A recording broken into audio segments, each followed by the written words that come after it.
Peace. My name is Hasan Salaam. I'm out of Jersey. Word up, rugged and raw, straight out of New York, originally from Washington Heights. About a year ago, really came together and said, yo, let's make this album happen together. So it was a very unique process. I enjoyed it. When you hear that CD, you're gonna know we enjoyed it, had a lot of fun, took our time to write it and make sure every single word, not just every bar, every word came out exactly how we wanted it to.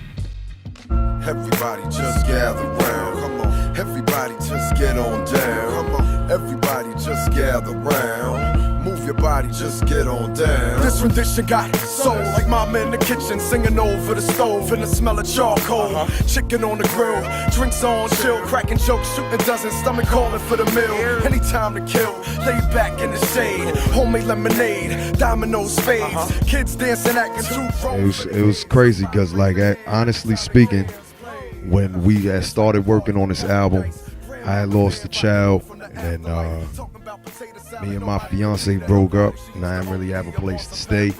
And I was kind of couch surfing, sleeping in my fucking car, and all over the place. And my brother right here was just like, kept me focused. He was like, yo, let's work on this project. We kept making this music, kept going to the studio, and it's like a lot of what I was going through, you know what I'm saying, was just put on that paper and is on that record.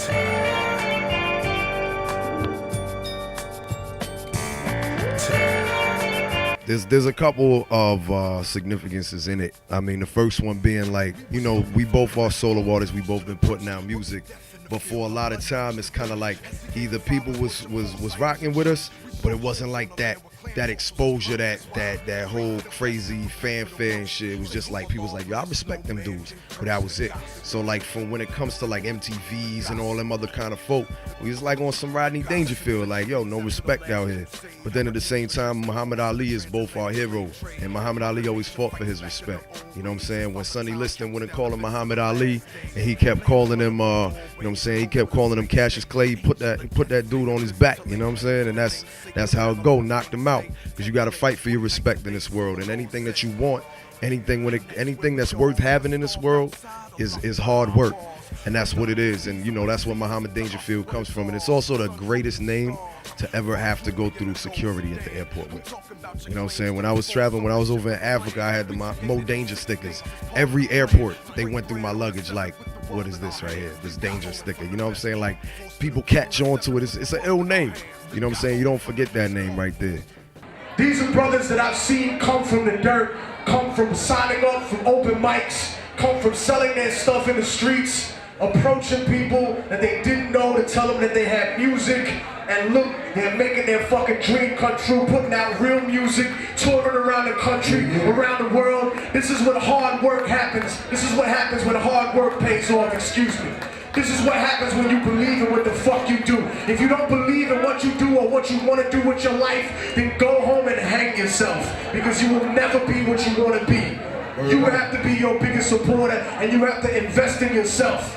Don't tell me what you love, show me what you spend your time on, I'll tell you what you love. Don't tell me what you value, show me what you spend your money on, I'll tell you what you value, motherfucker. These brothers value hard work, discipline, sacrifice. Give it up for Mohammad Dangerfield.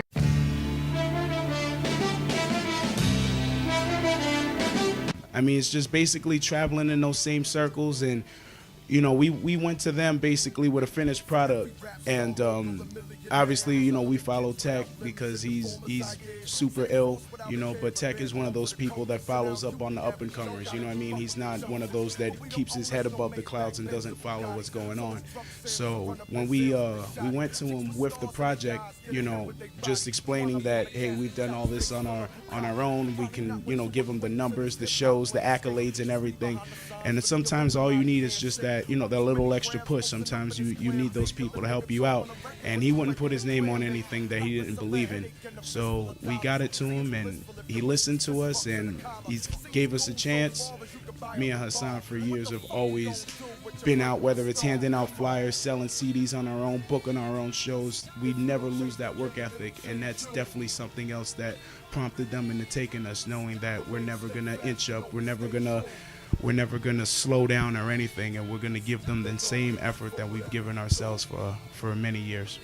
The block's calling, round the a world tour, bring it back to the block, cause it can't work, don't I mean, for me, to be honest with you, I've never doubted my skill.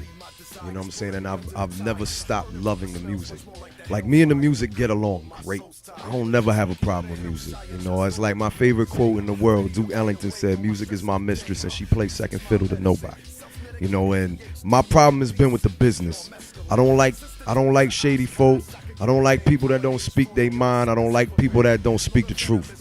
You know, and a lot of times in this music shit, everybody wants to play an angle. Everybody wants to do this, you know, favor for favor. Not just rock with you because they rock with you. You know what I'm saying? It's all like, you know, moves to people. You know, and the thing that's always kept me motivated is that I just love music. And with things that go on that troubles me in my life, that's painful, I need that music to write it. You know what I'm saying? I'm broke with no insurance. I can't afford a psychiatrist. That's what my pen and my pad is for me. The business side is very shady. You'll want to pull your hair out. It's a lot of sleep. But I think the challenge in itself of every time outdoing yourself, making the best music you can make. You know, you alluded to the whole how we got the Dangerfield part of Rodney Dangerfield about people will respect us but not give us our proper due, you know what I mean? And for us, like, we won't sit there and cry about it. What we're gonna do, like, all right, if we're your equal, or, you know, we're slightly above you and you're trying to you know, you're not gonna acknowledge us, we're gonna just get that much better, to the point where when we're making these new songs and they're better and they're better and they're better, then people have to pay attention to us.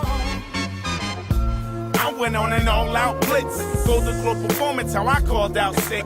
Everyone at some point gotta play hooky. To celebrate, no cereal, straight for the cookies. I'm a cool chillin', put my feet up. Remote in my hand, watching Steve Urkel reruns. I had me a little crush on Myra. I love her steez more than Britney's a tyrus. Strutting my stuff. The first and foremost thing I always think of is people being themselves. I think whether underground, mainstream, or anything in between, a lot of people are pressing to be a certain image. The mainstream pushes to be flashy.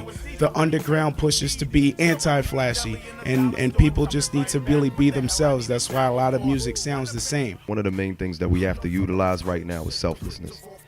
You know, a lot of times everybody's just out for themselves. And this isn't just for a music thing, but this is for the culture as a whole. You know, a lot of people are out for themselves. But the problem is right now, and we see this within the black community, the brown community especially, like, we've been on this crabs in a barrel shit for way too long. And it isn't just about music, it's about all things. You know, people get their money, then they leave the hood behind. You know, and they don't stick around to make sure that the young people coming up have something to learn from these doctors and lawyers that came from the same neighborhood that they came from, or these rappers that came from the same neighborhood that they came from.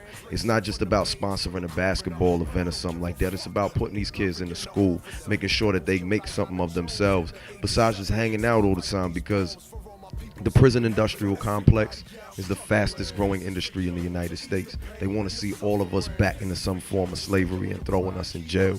You know, and that's one of the main things that we have to think of, is life is much realer than ice around your neck or what kind of car you drive. There's people that's out there that's starving. There's people that's out there that's dying. And we have to really work on that, you know. So I think selflessness is the main thing that as a culture we really have to work on. And just like my brother said, it was honesty. You know, stop fronting like, you know, life is all popping bottles and models and shit. It's not. You know, everybody got real problems too. You see a lot of these rappers talk about wilding out with women, this, that, and the other, but then you see them and they've been married for 20 years. You know what I'm saying? Be real, be honest. There's nothing wrong with saying that you a man that takes care of your family. That's the toughest thing you could ever be. You know, and that's I could go on about this shit forever, but you know, I think that's the number one thing right there.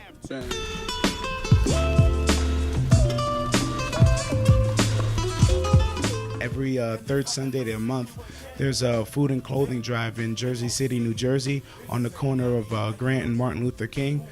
We've been running that for about 6 years, 7 years. There's basically a whole mess of us that basically rotate whenever they're available, and all we do is give our time. We're not under any corporation. We have no ulterior motive. It's just we like to help people.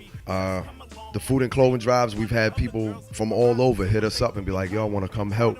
Also, besides that, I just came back from Africa. We were actually working with one of the SOS schools in Guinea-Bissau, West Africa, to you know, educate the youth and do creative writing programs over there, and we actually linked them up with the Albizu Campo School in Harlem and a charter school in Queens, and have linked them to actually have a cultural exchange of creative writing projects.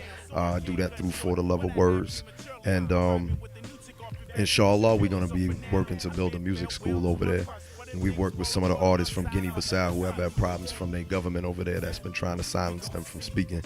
So, you know, we do things locally and we do things globally, but we make sure we keep it hip-hop, you know? Just cause Obama's in office don't mean the war stops. Still shots ringing now from them crooked ass cops. The boys in blue, but don't get it twisted, cause a lot of them black too, pulling back to blast you. Still the same lies taught in the classroom. It's God bless America, goddamn the rest of ya, depending on the area.